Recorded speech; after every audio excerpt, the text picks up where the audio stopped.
Fala Sucesso! Tudo bem com você? Mais uma edição, mais um episódio do nosso podcast que passa aqui na TV Brasília, passa na Clube FM, parceria também com o Correio Brasiliense, trazendo sempre uma conversa muito legal, um papo em que a gente aprende bastante para você. Toque importante, já se inscreveu no nosso canal? Faça a sua inscrição. Clube FM Brasil, ativa as notificações também lá no canal da TV Brasília para você saber tudo que está acontecendo. Sempre que tiver uma novidade, vai chegar primeiro para você. E mais, deixa seu comentário também, a sua pergunta, a sua opinião. Essa interação faz toda a diferença, combinado? Hoje vamos ter a oportunidade de bater um papo com um artista, empreendedor, gente da gente, faz sucesso não somente no Brasil, mas internacional. Sim, um baita designer. Tenho certeza que você vai gostar muito dessa conversa. Recebemos hoje o Marcelo Bilac. Obrigado, Arthur. Uma boa tarde para você, uma boa tarde para todo o público do Fala Sucesso. É uma grande honra, um prazer estar aqui com você nesse bate-papo. Bem-vindo. Desde o início do nosso podcast, eu já tive essa ideia de te convidar para saber um pouco sobre empreendedorismo, sobre a sua arte, que é tão legal. Nós estamos falando de um designer premiado, respeitado na área de móveis. Exatamente, Arthur. Como é que começou essa paixão, o lance da marcenaria, pegar ali, enfim, como é que foi isso na sua vida? Então, eu fiz um curso técnico de desenho industrial, que teve duração de 4 anos na Escola Técnica Federal de Mato Grosso, isso ainda em Cuiabá, e eu concluí esse curso em 1997. Finalzinho do século passado. Finalzinho do século. Deu um bug aqui, mas faz parte. E assim que eu terminei, eu fiz estágio num escritório de decoração, e lá eu conheci o meu futuro sócio, que legal. Que é o Paulo Alves dos Santos. E 2 anos depois eu estava aqui em Brasília, trabalhei aqui pertinho de vocês no setor de indústria gráfica como design gráfico. E o Paulo me descobriu aqui e falou: Marcelo, vamos montar uma marcenaria em Brasília. E aí eu, com 20 anos de idade, com muita energia, falei: rapaz, só se for agora. E assim foi, né? A coisa, quando tem que acontecer, acontece. E o nosso objetivo lá no início era atender os escritórios de arquitetura.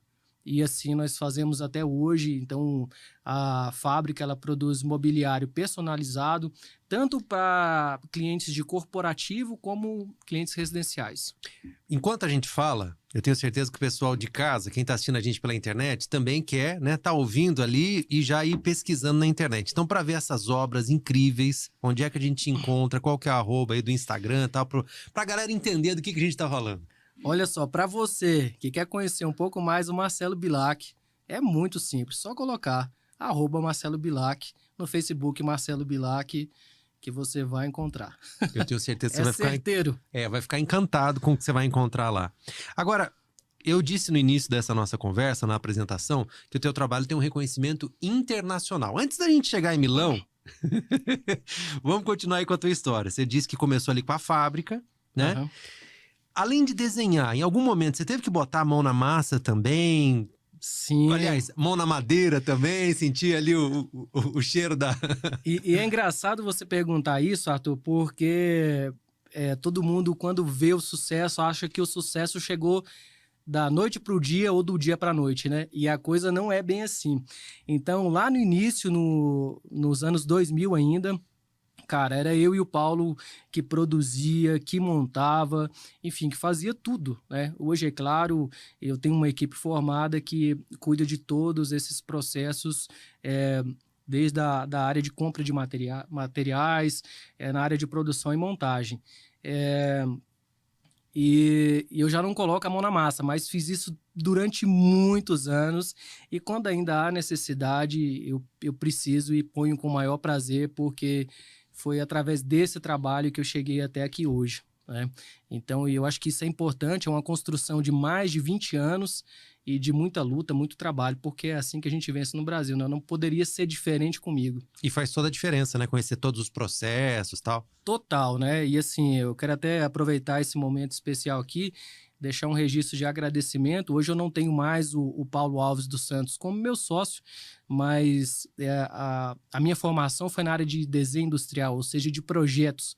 Mas tudo, ou boa parte do que eu aprendi na produção de mobiliário, o que me deu uma bagagem muito grande, até para poder criar, foi o Paulo, né? E o Paulo, ele cresceu dentro de uma fábrica de móveis, desde pequenininho, na época que criança podia trabalhar, né?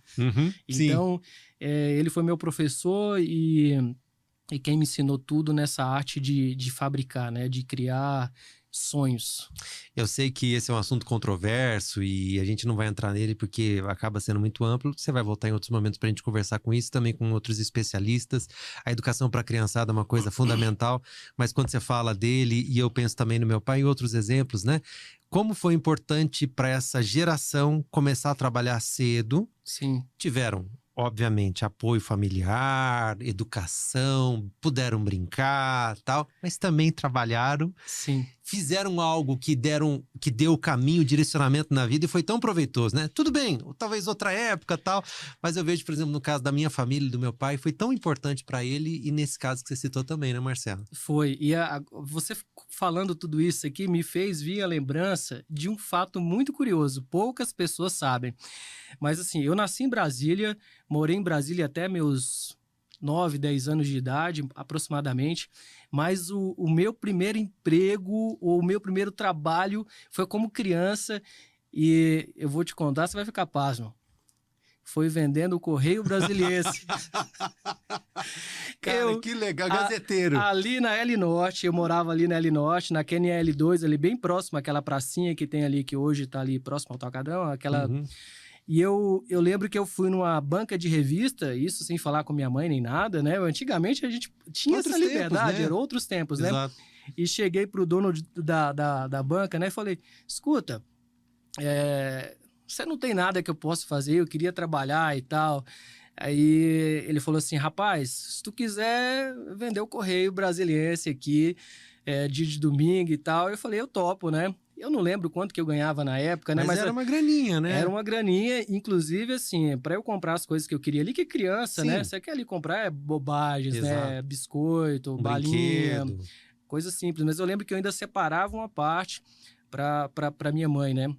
Mas o que era mais curioso, assim, isso fica muito gravado na minha cabeça, era eu saindo ali com aqueles 10 a 20 jornais ali no braço e eu lembro ainda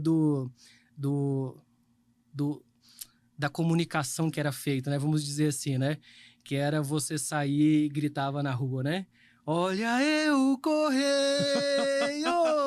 Cara, que emoção! Eu ia até ali a feira permanente que fica ali quase ali no final da L Norte ali.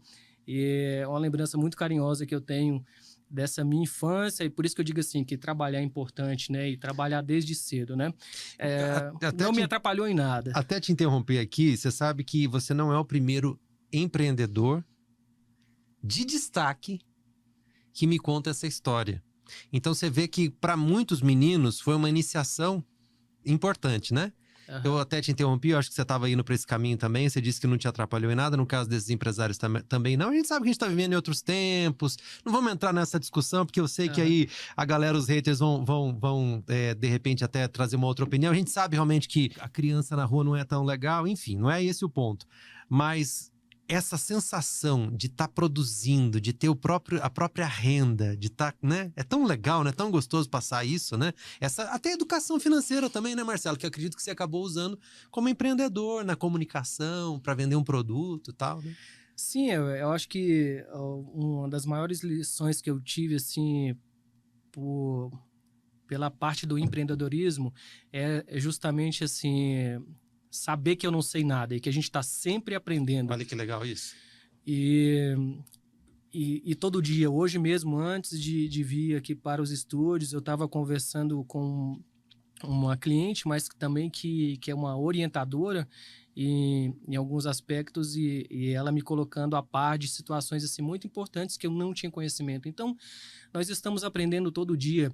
E ser empreendedor aqui no Brasil praticamente é um curso eterno, né? Porque o mercado ele vai se modificando, as pessoas, os costumes, economia, né? a economia, a forma de você trabalhar, ela não é estática. Então, o que você sabe hoje, o que você que faz hoje garante seu sucesso só hoje, não garante mais amanhã. Então você tem que continuar esse processo de reciclagem e de aprendizado diariamente. Voltando à tua área, você falou da tua formação como designer e tal, eu fico imaginando o desafio de conciliar a criatividade com a praticidade de ser funcional, durável, etc. Porque também não adianta ser bonito, mas na hora que você vai sentar não é confortável, ou então não dura, etc. Como é que faz para equilibrar tudo isso? Ontem nós recebemos aqui um chefe de cozinha e tem uns sabores ali que precisam ficar perfeitamente equilibrados para a comida ficar saborosa. Um móvel é a mesma coisa, não adianta ser só bonito, mas não ter uma certa durabilidade, não ser funcional, não ser confortável. Como é que faz para juntar tudo isso e que tipo de teste você faz para dizer a peça está perfeita? É muito legal isso. E eu gostaria de dizer que um dos meus hobbies é cozinhar, né? E eu entendo bem... Que legal! Eu entendo bem o que é um chefe de cozinha precisa, assim, para poder levar o melhor para o consumidor, né? Então, essa química dos alimentos, ela é necessária para conseguir o resultado final no prato. E no mobiliário não é diferente.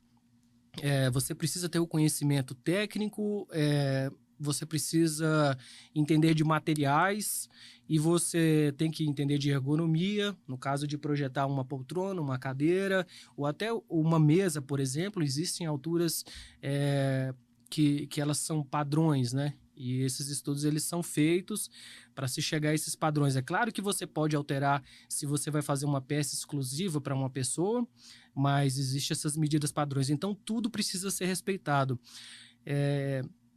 E no meu caso, eu ainda costumo brincar que, assim, o design ele precisa entregar essa resposta, que é uma necessidade humana, e ela pode ser uma necessidade individual ou coletiva. Uhum. Mas eu gosto de ir além de levar o conforto, a estética, a funcionalidade. Nas minhas peças, principalmente, eu gosto de contar uma história, de trazer um conteúdo. E eu acho que é isso que traz uma personalidade à peça, uma personalidade a um trabalho. Então, você consegue, a partir disso, transformar um objeto inanimado, né? Ou seja, que está ali e que não tem vida, mas a partir da história, do conteúdo, você consegue entregar uma essência, uma alma àquele produto, um conceito, exatamente. Ganha vida, por assim dizer. Ganha vida, por assim dizer. E isso é muito legal, porque o mobiliário, de uma forma geral, e principalmente quando você faz um mobiliário para durar, que é o meu caso, aquele mobiliário ele também faz parte da vida das pessoas, né? E essas histórias elas vão se acumulando. Por exemplo, você compra uma poltrona e naquela poltrona você conta a história para os seus filhos, para os seus netos, e daqui 30, 40, 50 anos você já não está mais aqui, mas o seu filho, o seu neto fala assim: papai sentava nessa cadeira aqui e contava histórias pra gente. Olha que bonito isso. Eu vivi isso. Isso é fantástico. Eu vivi isso recentemente. Meu sogro faleceu e tinha uma poltrona, tem até hoje a poltrona na casa da minha sogra, onde ele ficava assistindo os filmes e contando as histórias, tal, né? Então tem essa lembrança emocional, né? Sim. E que, na maioria das vezes, é claro, cada história é uma história. Não é uma lembrança de tristeza, não é isso. Né? Não, normalmente são lembranças boas. Afetivas, né? Afetivas. Tanto que a família prefere não tirar o móvel dali porque traz essa... Inclusive dá até briga. Quem vai ficar com a poltrona do vovô ou do papai, né? Não faz bagunça aí que essa era a poltrona que ele não gostava. Muito legal isso. Eu, por exemplo, tenho em casa uma cômoda que ela era da minha avó, dos meus tios, eu não sei certamente, mas eu lembro dela num quarto que era um quarto dos meus tios. E eu cresci vendo aquela poltrona, ou aquela cômoda, e hoje ela tá lá em casa. Então, toda vez que eu olho para ela, eu falo, cara, eu cresci vendo essa cômoda. Isso é muito legal. Sentimental. Gente, a conversa vai ser ainda mais legal daqui a pouco, depois do intervalo. A gente tem que fazer essa pausa aqui na TV Brasília, nas redes sociais a gente não para. Mas daqui a pouco a gente volta pro Marcelo contar como é que foi o salto da carreira internacional. Estamos conversando com o Marcelo Bilac, que é um artista do Distrito Federal, podemos dizer assim, mas com um renome internacional, inclusive fazendo exposição em Milão, na exposição mais importante de design móveis do mundo. Continua com a gente, o intervalo é rapidão. Fala Sucesso, estamos de volta. Nosso bate-papo, conversa hoje com o Marcelo Bilac, designer. Estamos falando de imóveis, estamos falando de história, estamos falando de vida. O móvel faz parte da vida da família, né? Sim. Uma casa com móvel é tão gostoso, tão aconchegante, faz diferença. E agora eu quero começar a falar um pouquinho sobre a tua carreira do reconhecimento. Né? Há pouco eu contei sobre as exposições que você já fez internacionais e tal, Sim. inclusive algumas representando o Brasil em mostras muito importantes e significativas. Quando você começou, você imaginava isso, Marcelo? Ô Arthur, eu vou ser bem sincero para você, lá no ano de 1995, 96, nós recebemos a visita de um palestrante italiano e naquela ocasião, claro, eu era um estudante, não conhecia a Itália, eu falei, nossa, se um dia eu visitasse a Itália para conhecer esse cenário, eu já estaria realizado. E visitar. Então, para você ter ideia do que eu estou falando, eu não imaginava, naquele momento, que um dia eu poderia expor na Itália. Cara, o que é com muito destaque, diferente. né? E com destaque. O que é muito diferente de você visitar. Naquele momento, para mim, visitar já era uma realidade distante naquele momento para mim, mas expor era impensável. E hoje, quando eu vejo esse ano, por exemplo, eu tive uma peça exposta na Semana de Design em Nova York, em maio, e no mês seguinte, em parceria com 2 fábricas brasileiras, uma é a Sierra Móveis, localizada em Gramado, no Rio Grande do Sul, e a outra Oficina Móveis, que é localizada na Paraíba, num projeto setorial da Apex e da Bimóvel, que levaram o resultado desse trabalho para a maior semana de design do mundo na Itália. E essa já não é a primeira vez, mas assim, a cada vez parece que tem um gostinho mais especial, né? E nesse ano não pôde ser diferente. Mas para quem está começando agora e acha que tudo são flores, não é bem assim. Existe uma luta. No caso do mobiliário autoral, essa luta começou em 2013, numa provocação do Sebrae. Mesmo? Sim. Já estava decidido que a Copa iria acontecer no Brasil no ano de 2014 e as Olimpíadas no ano de 2016. E o Sebrae, que tinha feito algumas consultorias para mim anteriormente, já sabia que eu era designer e falou assim, Marcelo, você é design, por que você não projeta umas peças e produz para serem expostas no Brasil Original, que foi um projeto de visibilidade para os artistas brasileiros que o Sebrae criou para ser colocado em evidência nesses anos de eventos brasileiros aqui no Brasil.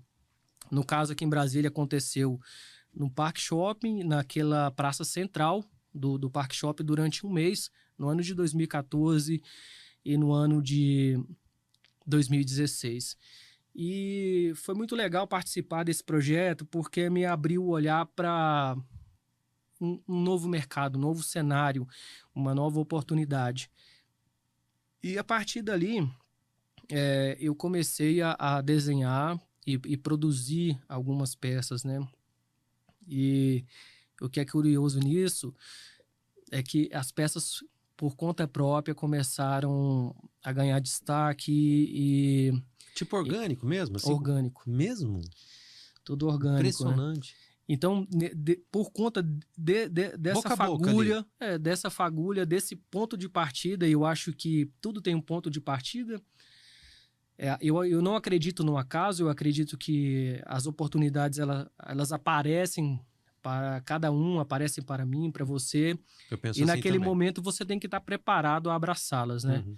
Então, eu estava preparado naquele momento e abracei uma oportunidade que foi crescendo de forma orgânica.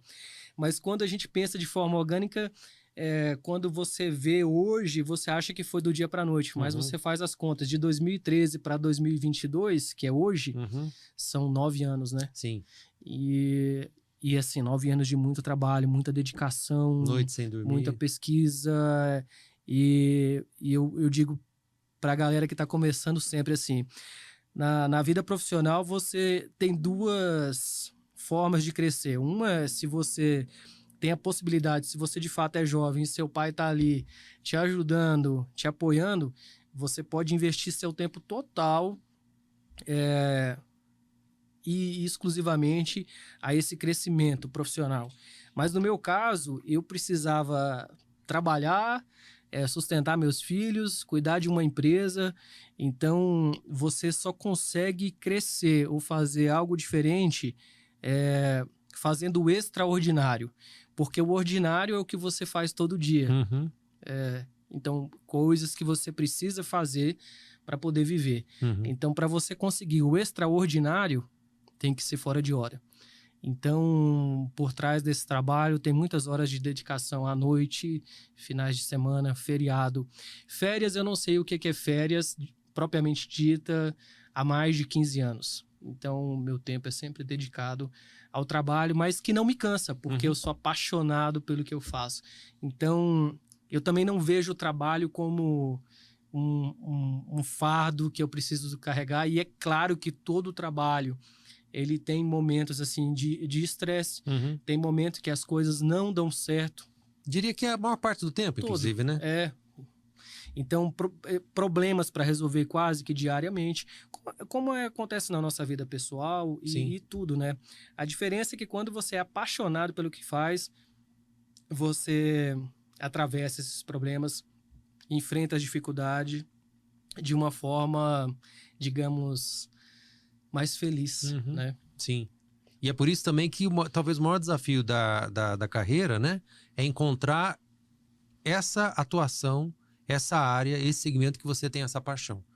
Sim. Porque esse amar você vai ter que dar em todos os segmentos. Só que se você não ama, aí fica muito pesado. Você não consegue. E eu já tive essa experiência também de trabalhar com algo que não era a minha paixão. E eu acho assim, se eu pudesse dar uma dica de ouro para quem está nos assistindo, para quem está começando, invista na sua paixão. Sim. Invista na sua paixão, porque o dinheiro e o sucesso ele é consequência. Sim. Eu acredito que em qualquer área de atuação a pessoa pode ter sucesso, a pessoa pode encontrar a sua felicidade real, mas ela tem que de fato gostar. Então, quando eu escutava aquilo lá atrás de pessoas ou dos meus próprios pais, faça o que você gosta, hoje eu digo assim, e por experiência própria, que é verdade, porque eu acho que um privilegiado de trabalhar com o que eu gosto, de viver do que eu gosto de fazer. E isso é muito bom, porque eu acho que diminui essa carga, esse peso que muitas vezes você tem por trabalhar em áreas que não te deixam feliz, né? Então, assim, eu tenho problemas, eu tenho dificuldades, inclusive elas são frequentes, como você mesmo disse, são frequentes, mas a gente atravessa de forma... Toma a maior parte do tempo, né? Tranquila. Qualquer profissional de alta performance que tem um reconhecimento na sua área de atuação, se você perguntar para ele, ele vai dizer que 80% do tempo dele, ou mais, é fazendo coisa que ele não necessariamente gosta. Exatamente. Mas os outros 20, 10% que sobram são tão prazerosos que acabam compensando todos os problemas e os percalços, né, que existem ali. E esses desafios também acabam por fortalecer, né, a nossa jornada, né? Eu até esses dias estava lendo, eu com certeza não vou trazer aqui em detalhes tão bem contados para você e para nossa audiência, mas uma história assim, que havia uma época das construções das embarcações de madeira que para segurar a vela era sempre procurado um tipo específico de madeira. E os construtores dos barcos, das navegações, dos navios, melhor dizendo, eles preferiam aquela madeira, Marcelo, que ficava no início da floresta. Por quê? Que aguentava a maior carga dos ventos, né? Das pancadas do mundo, né? Aprendiam, por assim dizer, a ser flexíveis. Então, as dificuldades que a gente passa também na nossa formação, né? Nem sempre as portas estão abertas, a gente tem que ir lá com jeitinho e abrir, ou então meter o pé na porta. Mas isso tudo vai criando na gente também uma força e uma flexibilidade que vão ajudar a gente lá na frente a alcançar esse êxito, né? Agora, você falou uma questão interessante, essa questão da flexibilidade, porque... muitas vezes, e isso já aconteceu comigo, acredito que já aconteceu com você, e com você, telespectador, eu acredito que se não aconteceu, vai acontecer. Prepare. Mesmo você estando apaixonado, mesmo você amando como eu amo, várias vezes eu já pensei em desistir. Sim. E o que acontece? Por que eu não desisti e por que eu estou aqui até hoje? Justamente porque eu amo, eu sou apaixonado. Mas também é um valor que eu cultivei e eu aprendi ao longo desses anos, que é a persistência. Então eu falei, eu já dediquei muito tempo da minha vida aqui e eu não vou abandonar esse barco agora que as coisas estão caminhando para onde eu quero. E aquilo, seja uma lata de cola, seja uma fábrica de móveis, aquilo, e principalmente a experiência, aquilo é seu. Se você abre mão, desiste, você perde aquilo que é Perde. seu. Né? Você está deixando de lado. E tem, novamente, palavras que eu ouvi que me ajudaram muito, que eu queria compartilhar com você aqui, talvez você já tenha escutado antes, que é o seguinte. No esporte, por exemplo, maratona, a dor é temporária. No empreendedorismo, o problema é passageiro. Mas desistir é para sempre. É para sempre. E isso é tão engraçado porque, assim, eu faço amizade com todo mundo. A pessoa se aproximou, eu já tô fazendo amizade. Isso é muito legal, é um dom, né? E falando assim, por exemplo, até da nossa própria vida, né? Um dia eu tava conversando com um padre que virou um amigo, um irmão, e ele falando, e aí voltando a esse assunto da persistência, né? Ele falou assim, Marcelo, você sabe qual é o maior problema da separação na vida de uma pessoa, a separação de um casal? Aí eu falei, e isso um padre, né? Não vou falar o nome dele agora, porque... mas ele falou assim, cara, é um investimento do tempo que você perdeu. Aquele tempo você não recupera de forma alguma, porque não tem como você aproveita as experiências, mas aquele período que você viveu com a pessoa virou história. Mas assim, quando você leva um casamento que você começa hoje e você tem ali, pô, 30, 40, 50 anos, a vida inteira, aquilo é uma continuidade do que você começou lá no início. Quando você corta isso, você pega ali 5, 10, 15, 20 anos, sei lá, da sua vida, e é como se você literalmente jogasse fora. Porque você não tem continuidade. Então você inicia um novo plano, um novo projeto, mas o que você pode aproveitar do outro talvez é só ensinamentos e experiências, mas tudo aquilo... vai pro brejo. Quem persevera tem história para contar. Não é verdade? É verdade. Né? Se você tivesse parado, né? Não teria as histórias para contar. Gente, lance é o seguinte, a conversa tá tão boa, tá tão legal, a gente engrenou aqui, que passou rápido na TV Brasília, mas as redes sociais, você sabe, continua. Então, vai pro YouTube, o canal da TV Brasília, o canal da Clube FM, se inscreva para saber de tudo que acontece, porque eu vou continuar conversando com o Marcelo aqui, eu vou fazer uma pergunta para ele, que eu quero que você veja a resposta lá nas redes sociais, que é a seguinte, para ele que é um designer, qual é o melhor exemplo de um designer perfeito, um design assim, incrível? Pode ser nos móveis, mas pode ser um outro tipo também. Vai lá nas redes sociais para você saber a resposta. Você que é um designer reconhecido internacionalmente. Que produto, que obra, melhor dizendo, você olha assim e fala, exemplo perfeito de design. Pode ser na tua área, como pode ser qualquer outro. Ô Arthur, agora foi cruel, hein? Agora foi cruel. Olha, tem que ser só um nome? Pode ser vários, você que sabe, fica à vontade. Olha, eu vou falar alguns nomes que eu admiro. Alguns já morreram, outros estão vivos e são amigos. Vou colocar alguns que já estão em nossa memória. Por exemplo, o Oscar Niemeyer, o Sérgio Rodrigues. Caramba. O Zhao Zupin. Uhum. Mas tem vários outros designers que eu admiro, por exemplo, Carlos Mota. Tem um que eu gosto muito, amigo, o Sérgio Matos. Uhum.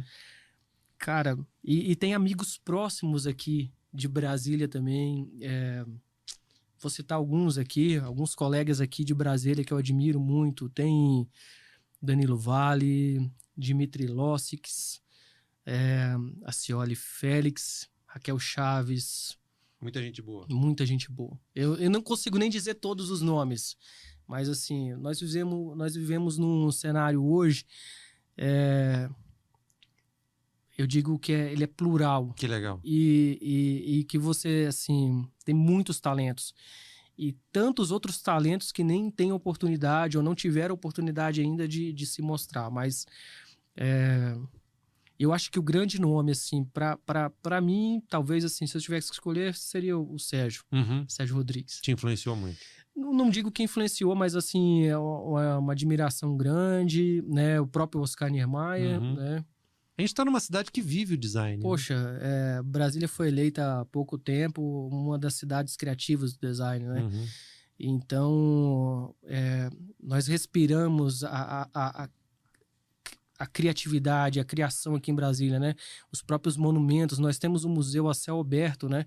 Na nossa capital. Então, eu acho que é um privilégio morar em Brasília e poder beber dessa água, né? Essa água da criatividade, não só na arquitetura, na área do design mobiliário, eu acho que entra moda, música, né? O nosso cenário musical em Brasília é riquíssimo. Fantástico, riquíssimo, né? Tantas bandas bacanas, né? Legião Urbana, você pega, que mais? Legião Urbana, Paralamas, Sucesso, Plebe Hood, Raimundos, Natiruts, né? Isso. Tudo saíram de Brasília, então você vê que aqui nós respiramos arte. Eu acho que é uma cidade privilegiada do Brasil. Né? Marcelo, vamos brincar também. A gente falou de elogio aqui, mas vamos também, já que estamos falando de madeira, vamos tacar o pau, uai. Taca o pau. Eu me lembro. Taca o pau, não pode ser em mim, mas taca aí. Eu me lembro quando criança, acho que você vai lembrar disso também. Tinha umas banquetas de plástico. Elas eram coloridas, tal, e em forma de cone. Assim, aí a cinturinha dela do pé era fininha e depois descia de novo. E pelo menos as de casa, não sei se minha mãe comprou de má qualidade, mas vivia quebrando, as pessoas viviam caindo daquilo, né? Eram uns bancos, umas banquetas que colocava assim na sala. Acho que eu lembro vagamente. Tinha uma época, década de 80 e tal. Tem produto também que você olha e você fala assim, gente, como é que esse trem aí as pessoas estão comprando isso aí que não... Tem. Você como designer, olha assim e fala, gente, está muito mal feito, mal acabado. Tem coisa popular nessa linha? Popular que eu digo assim, que vende bastante? Não, então, o que acontece no universo do design? São categorias, né, e necessidades diferentes. Então, por exemplo, o design está presente em tudo. Tudo. Né? Desde esse óculos que eu estou usando, a roupa que eu estou vestindo, né? Ao botão da camisa e por aí vai. Né? O carro que nós estamos usando, esse microfone que eu estou falando, Sim. Na garrafa. Então, tá em tudo, no copo, na caneca. Então, dentro desse universo do design, existem as categorias e existem também as faixas de valor, né? Que o mercado estipula ou a proposta estipula. Por exemplo, se eu recebo uma proposta para criar uma peça, normalmente vai ter lá dizendo assim, olha, essa peça ela vai ter que poder chegar no máximo a um valor X. E aquele valor pode limitar a questão da qualidade dos materiais, enfim, do investimento e de tudo, né, que envolve aquele produto. E fatalmente, esses produtos eles são divididos pelas classes, né, e pelo potencial aquisitivo de cada classe, né? Então, isso você vê claro em tudo, né? Desde um aparelho celular. Então, você tem aparelho celular de R$500 e tem aparelho celular de R$15 mil. Aí você vai pegar a diferença entre eles. Quando você coloca um e o outro lado, você vê que é perceptível, né? E no mobiliário não é diferente, né? Então, mas... hoje eu vejo como muito mais democrático. Se você pega, sei lá, 20, 30 anos atrás, esses objetos era menos democrático, vamos dizer assim, né? Então hoje as pessoas têm condição de ter peças até legais em casa, mas muitas vezes o material ou a forma que é produzido não favorece uma durabilidade grande daquele produto. Claro que quando você pega um produto de classe AA, aquele produto normalmente é feito para durar 15, 20, 30, 40, 100 anos. Né? Mas tem coisa assim, que você olha e fala assim, tem uma pegadinha aí? Entendi. Difícil.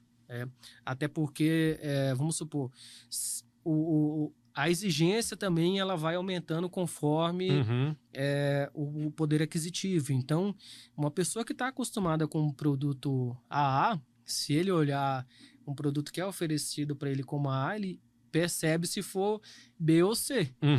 de cara. Né? Entendi.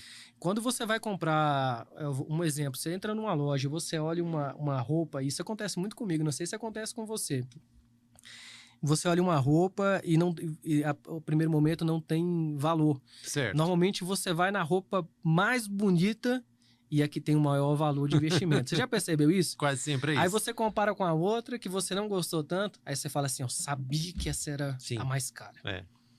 É diferente. Porque o acabamento é diferente, a matéria-prima é diferente, as pessoas, elas percebem.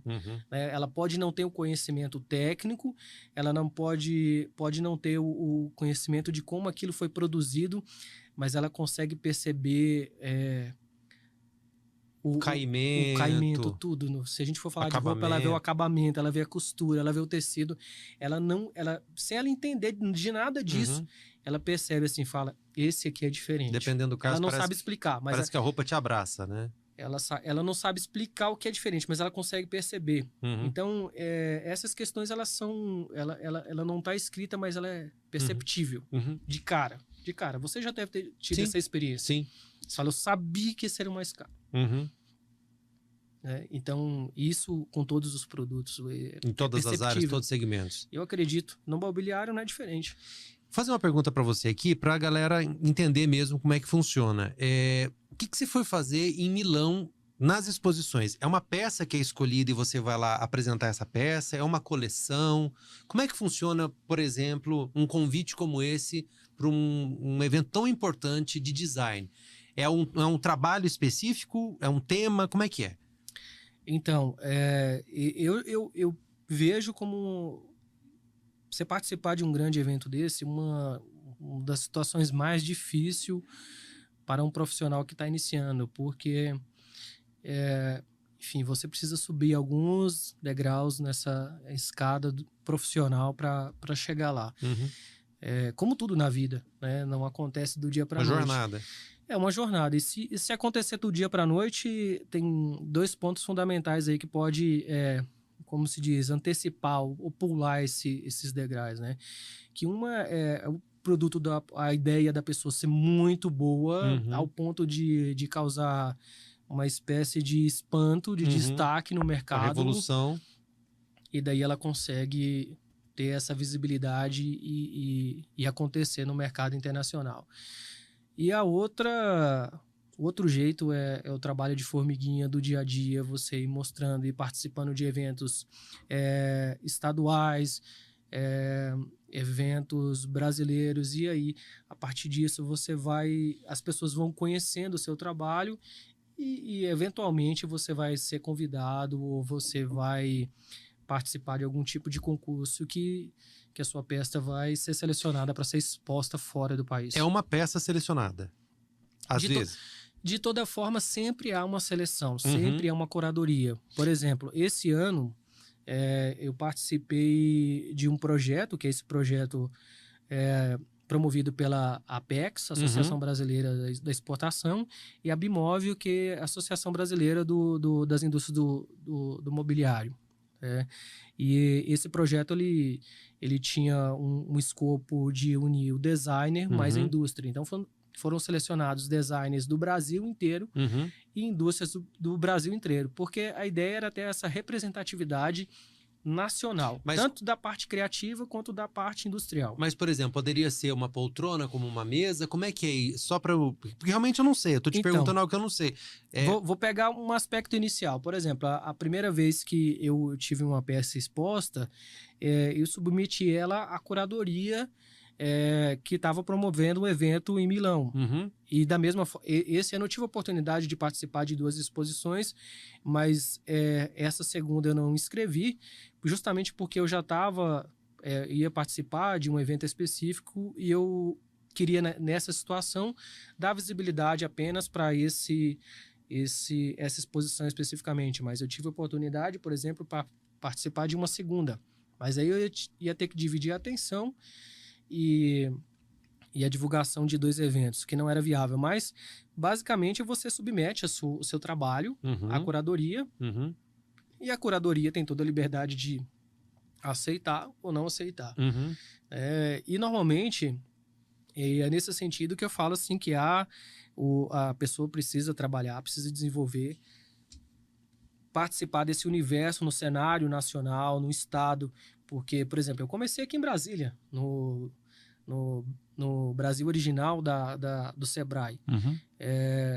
Só para depois, no caso, ir para Milão, né? E eu tive até um caminho relativamente rápido, né? Mas eu vejo que muitas vezes você precisa passar por exposições nacionais para o seu trabalho ser conhecido, né? Aqui dentro também. Mas existe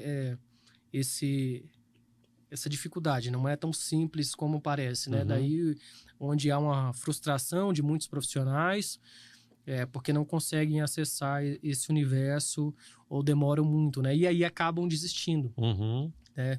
No meio do caminho, porque acha que é da noite pro dia e as coisas não acontecem assim. Por isso que eu falo, é muito trabalho, muita luta, muita dedicação e insistência, persistência para você chegar lá, porque é muita porta na cara Uhum.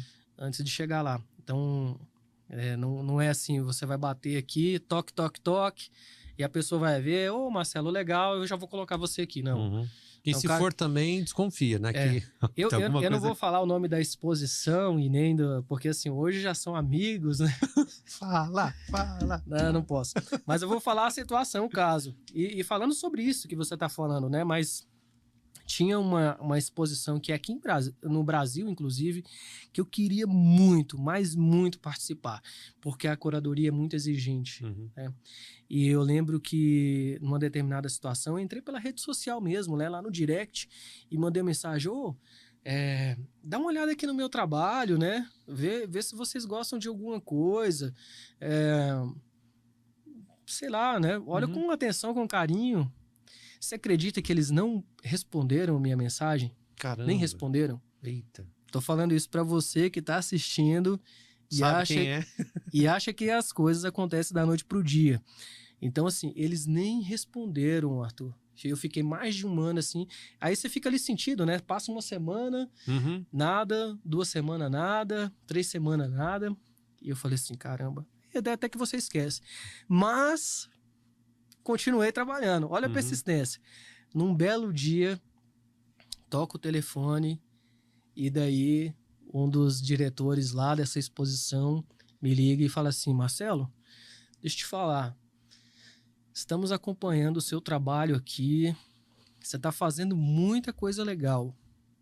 Você gostaria de participar da nossa exposição nesse próximo ano? Que era aquela que você tinha tentado contato anteriormente. Que eu tinha tentado contato anteriormente e nada, nem resposta. Uhum.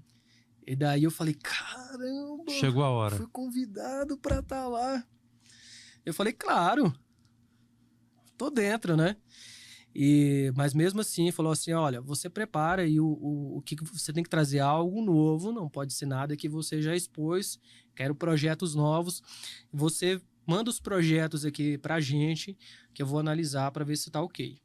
Aí eu mandei 4 projetos, foram aceitos 4. Que legal, hein? E daí eu participei dessa exposição. Eita! E você sabe. Parabéns.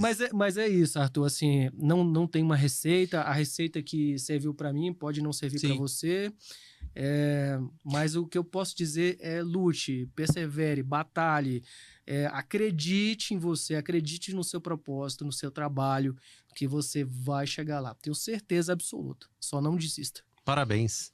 Qual foi o momento que você sentiu que deu liga, que a cola juntou ali, que você falou, opa, negócio tá encaixado, minha carreira E se eu ganhou falar para rumo? você que até hoje eu não sei se a cola juntou? Juntou. Se eu Tá falar bem que não fixado.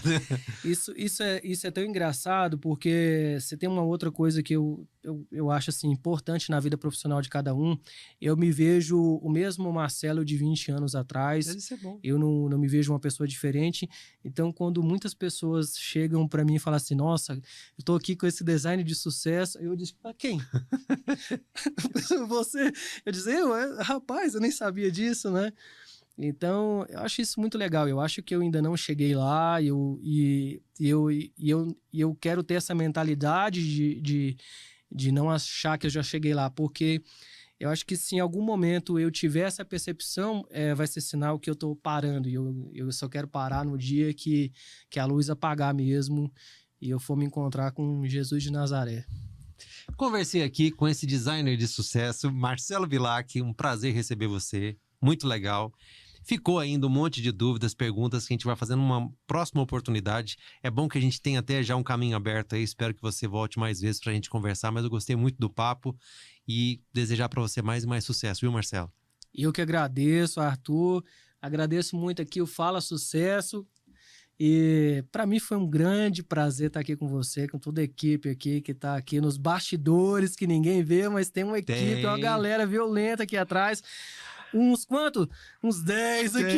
Tem. Muito obrigado, viu? Estamos aí. Legal. Vai ser um prazer estar aqui com vocês mais uma vez, numa próxima oportunidade, e muito obrigado.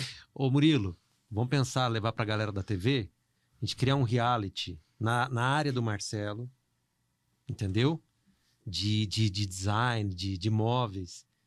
Acho que fica legal. De repente até aqui, os móveis da rádio, deixar tudo assim, entendeu? Tudo coisa moderna. Ó, esse aqui foi pensado no Gustavo Lima. Aí o Gustavo vem, entendeu? Ó, esse móvel foi pensado para receber tal... A galera do samba. A gente traz a galera...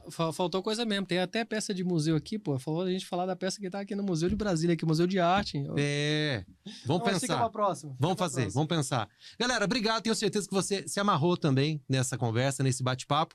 Fica aqui novamente o convite. Acesse as redes sociais do Marcelo. No Instagram é @Marcelo Bilac. No Facebook, Marcelo Bilac. Bilac com C, mudo. Bilac com C mudo. Eu sempre digo assim, as pessoas falam assim, você é parente do Olavo Bilac? Eu falo, eu não sei, mas esse sobrenome me caiu muito bem. Igual do Olavo Bilac. Exatamente. Inclusive, quando me falaram a primeira vez, quem falou foi o Cléris. Um abração pro meu amigo Cléris. Quando ele falou Marcelo Bilac, o Bilac eu já gravei na hora, justamente fazendo essa associação com o Olavo Bilac.